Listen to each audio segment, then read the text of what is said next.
I know, right? It's the first today's lesson I've done in a very long time, and this is the topic I choose.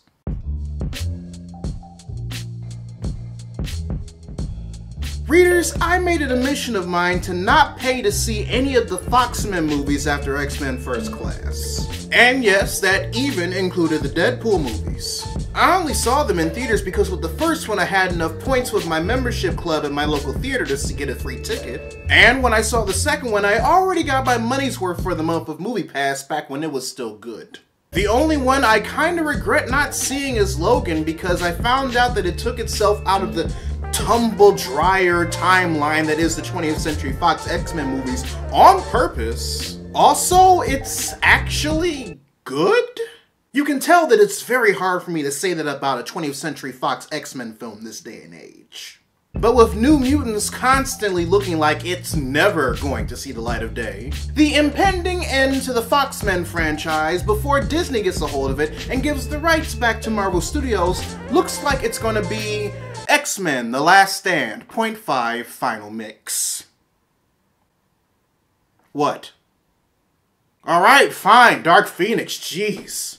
I say that to say that while I'm not necessarily a fan of the 20th Century Fox X-Men films, I may need to break my streak just to see how this entire shindig's gonna go down. And I'm not just being petty either. The last thing I wanted in order for Marvel Studios to get the rights back to X-Men and Fantastic Four was for Disney to like shove an entire movie studio up its ass. No, readers, there's just been a genuine interest in me that's been bubbling up ever since I saw stills, photo shots, and trailers of Dark Phoenix. Especially the last trailer, which initially hinted at the death of fan-favorite Mystique since it premiered online almost a week ago, only for writer and director Simon Kinberg to confirm was actually the case. And ever since the trailer and the news broke, there's been a lot of people trying to figure out why he decided to make this decision, let alone include that in the trailer. Now you could go with the angle that he possibly knew that this could be the last XMen movie and wanted to go out on a bang and show that nobody was safe.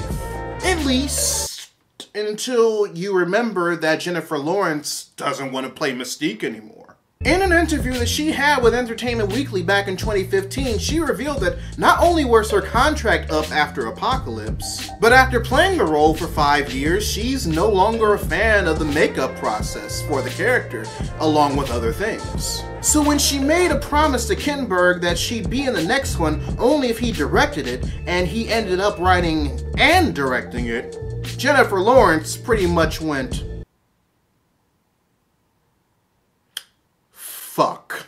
Readers, I don't necessarily know when in the movie Mystique's gonna get offed. My writer senses are telling me that it's probably going to happen around the same time that Professor X got offed in The Last Stand.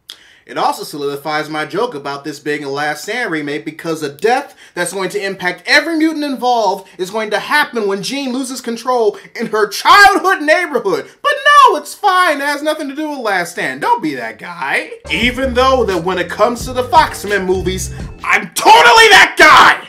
All I know is that when it comes to Kinberg killing off Mystique and Dark Phoenix, both of these facts are true. Not only did Kinberg want a death that would impact the rest of the characters in this movie, but because he's her friend, he also wanted to give Jennifer Lawrence an out because she doesn't want to play this character anymore. It's kinda in the same vein as J.J. Abrams and the rest of the writers for Star Wars The Force Awakens giving Harrison Ford an out from playing Han Solo, since, you know, he's been trying to convince George Lucas to kill the motherfucker off ever since The Empire Strikes Back. While also doing it in a way that impacts the characters that are involved and at the same time doesn't disrespect his legacy.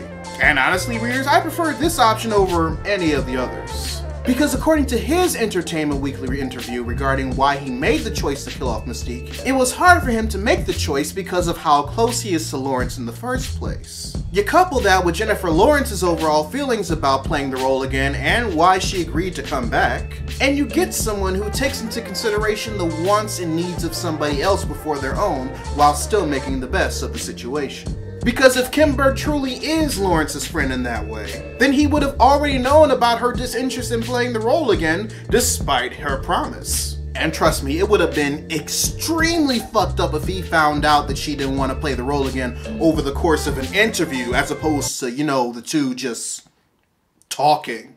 So if this is in fact the way that it went down, which I am kinda hoping that it is because all the other alternatives are kinda whack in retrospect, then let's take a page out of Simon and Jennifer's playbooks, be more considerate to one another, and find a way to make the best out of a less than favorable situation if that's what you're put into. It may not be the most ideal situation, but look at it this way. It's all gonna be rebooted into a bigger franchise later on down the line anyway. So with that being said, readers, your homework assignment for the day. Write in the comments section below what your opinions are regarding killing off Mystique in the upcoming X-Men movie, Dark Phoenix. Or if you feel like sharing with the rest of the class an instance in which you were placed into a situation where you had to take into consideration the opinions and feelings of somebody else and still made the best of it. Whichever one you decide to answer, I'd love to know your thoughts. If you want to help financially support the channel, you can join my Patreon by clicking the card at the end of the video or in the link in the description down below, where you can also find a link to my merchandise store. Or if you prefer to give a one-time donation, you can find the links to my PayPal and my Ko-fi account in the description box as well.